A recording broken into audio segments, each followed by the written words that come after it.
ಈ ನಗು, ಈ ಚಿರುನಗು ಅವ್ರ ಸಾವಿಗೆ ಕೊನೆ ಅಂತ ನಾವು ಯಾವತ್ತೂ ಹೇಳ್ಕೊಳ್ಳೋಕ್ಕೆ ಇಷ್ಟಪಡೋದಿಲ್ಲ.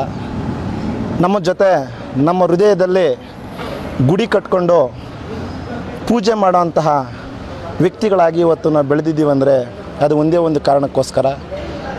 ಯಾವುದೋ ಒಂದು ವರ್ಗದಲ್ಲಿ ಹುಟ್ಟಿದ್ದಾರೆ ಅಂತಲ್ಲ, ಇಡೀ ಭಾರತ ದೇಶಕ್ಕೆ ಎಲ್ಲ ಜನಾಂಗಕ್ಕೆ ಸರಿ ಸಮಾನತೆಯಾಗಿ ಒಂದು ಕಾರ್ಯಗಳನ್ನು ಕಾಯ್ದೆಗಳನ್ನು ಬಾಳಿ ಚೆನ್ನಾಗಿ ಒಳ್ಳೆಯ ಮಕ್ಕಳಾಗಿ ಬೆಳೀಬೇಕಂತೇಳಿ ಸಮಾಜದಲ್ಲಿ ಒಳ್ಳೆಯ ಬಟ್ಟೆ, ಮೂಲಭೂತ ಸೌಕರ್ಯಗಳು ಎಲ್ಲ ರೀತಿಯಲ್ಲಿ ಎಲ್ಲ ರಂಗದಲ್ಲಿ ಎಲ್ಲ ಜಾತಿ ವರ್ಗದವರು ಒಡನಾಟದಲ್ಲಿ ಅಭಿವೃದ್ಧಿ ಆಗಬೇಕಂತೇಳಿ ಈ ಕನಸನ್ನು ಕಟ್ಟಿ ಸಂವಿಧಾನವನ್ನು ಬರೆದಿದ್ದಾರೆ.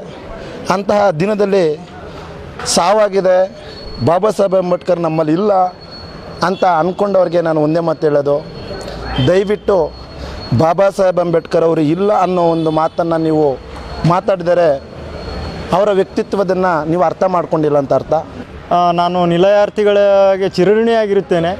ಅವರು ಇಷ್ಟೊಂದು ಜನಜಂಗುಳಿಯಾಗಿರುವಂಥ ಪ್ರದೇಶಗಳಲ್ಲಿ ತುಂಬ ಅಚ್ಚುಕಟ್ಟಾಗಿ ಒಂದು ಬಾಬಾ ಸಾಹೇಬ್ರ ಹೆಸರಿಗೆ ಚ್ಯುತಿ ಬರದ ಹಾಗೆ ಒಂದು ಜಾಥಾ ಮಾಡಿ, ಒಂದು ಅವರಿಗೆ ದೀಪ ಬೆಳಗಿ ಪುಷ್ಪಾರ್ಪಣೆ ಮಾಡಿ ನಾವೆಲ್ಲ ಬಂದಿವಿ. ನನ್ನ ವಿದ್ಯಾರ್ಥಿಗಳ ಮೇಲೆ ತುಂಬ ಹೆಮ್ಮೆ ಇದೆ. ನನ್ನಂಥ ವಾರ್ಡನ್ ಇವರಿಗೆ 100 ಜನ ಸಿಗ್ಬೋದು, ಆದರೆ ಇವರಂಥ ವಿದ್ಯಾರ್ಥಿಗಳು ನನಗೆ ಮತ್ತೆ ಸಿಗಲ್ಲ ಅಂತೇಳಿ ಹೇಳಿದ್ದೀನಿ. ನನ್ನ ಮೇಲಧಿಕಾರಿಗಳಿಗೆ, ನನ್ನ ವಿದ್ಯಾರ್ಥಿಗಳಿಗೆ ನಾನು ಚಿರಋಣಿಯಾಗಿರ್ತೇನೆ. ಎಲ್ರಿಗೂ ವಂದನೆಗಳು. 68ನೇ ಪರಿನಿರ್ವಾಣ ಬಾಬಾ ಸಾಹೇಬ್ರದ್ದು ಆಚರಿಸ್ತಿದ್ದೀವಿ. ಇದು ಯುವಕರ ಒಂದು ಆಶಾಕಿರಣ. ಸೂರ್ಯ ಮುಳುಗ್ತಿಲ್ಲ, ಸೂರ್ಯ ಉದಯಿಸ್ತಿದ್ದಾನೆ ಅಂದ್ಕೊಳ್ಬೇಕು. ಎಲ್ಲ ವಿದ್ಯಾರ್ಥಿಗಳಲ್ಲಿ, ಎಲ್ಲ ನಮ್ಮ ಯುವ ಜನಾಂಗದಲ್ಲಿ ಬಾಬಾ